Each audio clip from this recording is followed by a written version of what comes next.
Bonjour et bienvenue à toutes et à tous pour cette nouvelle vidéo hebdomadaire sur l'actualité des marchés. Alors on a une nouvelle fois Donald Trump qui a secoué, on va dire, les partenaires commerciaux pour essayer d'avancer assez rapidement sur des fameux deals sur les tarifs douaniers. Alors à la surprise générale, ce week-end, Donald Trump a annoncé des tarifs douaniers à 30% pour l'Union européenne et le Mexique s'il n'y avait pas d'avancée significative d'ici au 1er août. Donc ça reporte les échéances précédentes qui étaient celles du 9 juillet au 1er août pour une grande partie de ses partenaires commerciaux. Je rappelle qu'en fin de semaine, Donald Trump avait envoyé 18 lettres à 18 différents pays et pour chacun de ces pays, des tarifs évoluant de 20 à 50%. Donc on est encore dans une attitude de négociation, ce qui permet entre guillemets de ne pas affoler les marchés financiers. On est toujours dans cette logique d'essayer de faire avancer des négociations.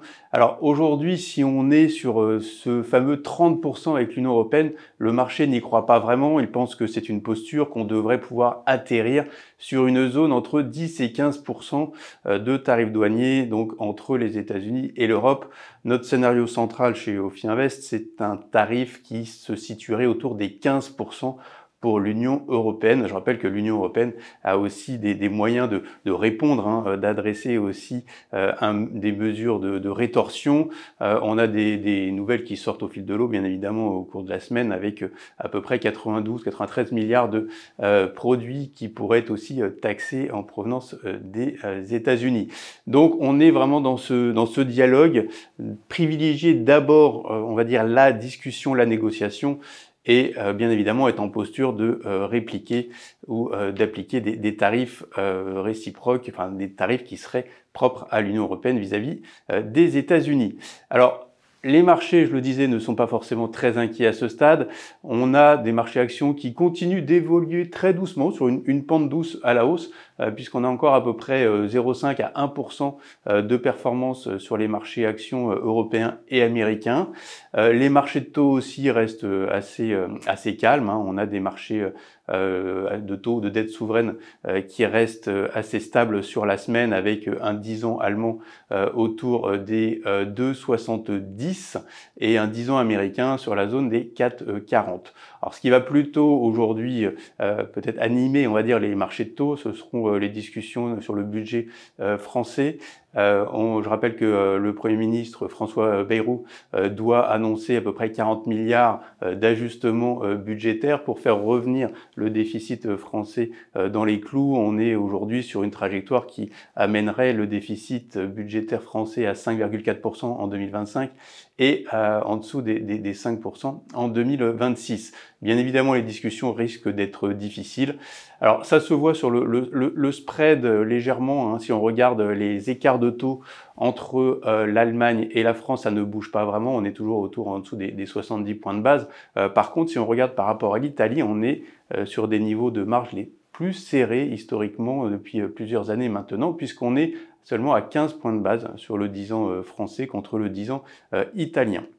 Donc un resserrement de spread qui peut encore durer si on rentre dans cette phase de négociation qui pourrait durer pour faire valider un budget jusqu'au mois de septembre. Donc des risques à suivre politiques spécifiques à la France. Mais encore une fois, aujourd'hui, les marchés financiers vont plutôt se focaliser sur les tarifs douaniers et ce qui en ressortira, notamment en termes de croissance et d'inflation pour les différentes zones aux États-Unis et en Europe. Alors un petit mot sur les conséquences des tarifs douaniers sur la zone euro. Aujourd'hui, dans notre scénario central, on a à peu près donc 15%, comme je le disais, de tarifs douaniers qui pourraient s'appliquer in fine pour la zone euro, ce qui donnerait à l'échelle des États-Unis envers tous ces partenaires commerciaux, à peu près 18% de tarifs douaniers, de tarifs moyens. Aujourd'hui, compte tenu de ce qui a été annoncé, on n'est pas très loin, on est à peu près à 21%. Donc on n'est pas très loin de notre scénario central, et donc un scénario central qui nous amènerait à avoir une croissance en zone euro toujours proche des 1%. Alors si le ton se durcit et qu'on arrive sur des tarifs douaniers un peu plus élevés, la croissance européenne pourrait finir en dessous des 1%, plus proche des 0,5 peut-être, mais aujourd'hui ce n'est pas notre scénario, donc pas de récession pour l'instant en vue côté zone euro, compte tenu des informations que l'on a à ce stade. Voilà pour les différents éléments. Aussi un mot, encore une fois, de Donald Trump vis-à-vis de la Russie. Ce n'est pas très courant.